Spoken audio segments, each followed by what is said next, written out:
السلام علیکم ورحمۃ اللہ وبرکاتہ۔ میرے اس اسلامک چینل کے ناظرین، آپ سب کو خوش آمدید اور مرحبا کہتا ہوں۔ آج انشاءاللہ عز و جل جو حدیث آپ سماعت فرمائیں گے، ہر نیکی صدقہ ہے۔ ہر نیکی صدقہ ہے۔ کسی نیکی کو ہمیں ایسے نہیں سمجھنا چاہیے، بلکہ جو بھی نیکی ہے وہ صدقہ ہے۔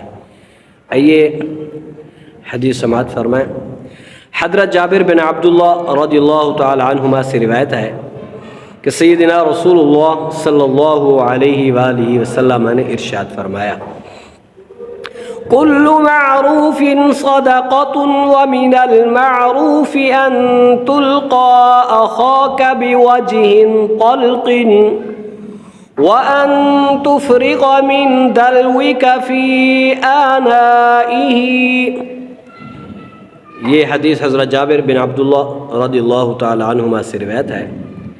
میرے آقا امام الانبیاء حضور علیہ السلام نے ارشاد فرمایا، ہر نیکی صدقہ ہے۔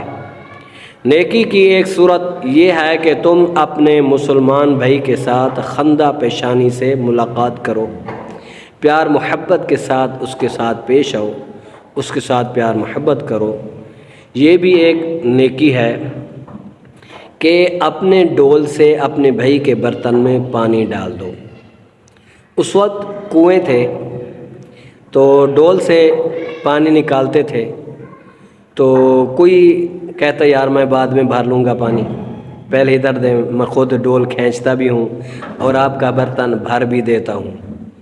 تو جیسے آج کل پانی جو ہے صاف پینے کے لیے لائنیں لگی ہوئی ہوتی ہیں، کوئی آدمی کہتا یار چلو میں بعد میں بھر لوں گا، پہلے آپ بھر لیں، کوئی بات نہیں۔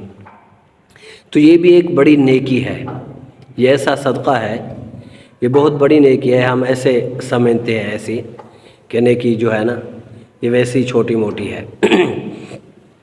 اس حدیث مبارک میں یہ تعلیم دی گئی کہ کسی بھی نیکی کو معمولی نہیں سمجھنا چاہیے، کہ ہر نیکی پر صدقے کا ثواب ملتا ہے، یہاں تک کہ مسلمان بھائی کے ساتھ خوش ہو کر ملنے یا اس کے برتن میں اپنے ڈول یعنی برتن سے پانی ڈالنے پر بھی صدقے کا ثواب ملتا ہے۔ اب بظاہر یہ اتنی بڑی نیکی نہیں ہے، لیکن ثواب بہت زیادہ ہے۔ تو ہمیں چاہیے کہ ہم اپنے بھائی کے ساتھ آپ پیار محبت کے ساتھ رہیں، جب بھی اس کو ملیں بڑے پیار محبت کے ساتھ اس کو ملیں، اس کے ساتھ پیار محبت کے ساتھ پیش آئیں۔ یہ حدیث اچھی لگے ضرور سبسکرائب کریں، شیئر کریں اور زیادہ سے زیادہ نیکیاں کریں۔ اللہ تعالی ہم سب کو زیادہ نیکیاں کرنے کی توفیق عطا فرمائے۔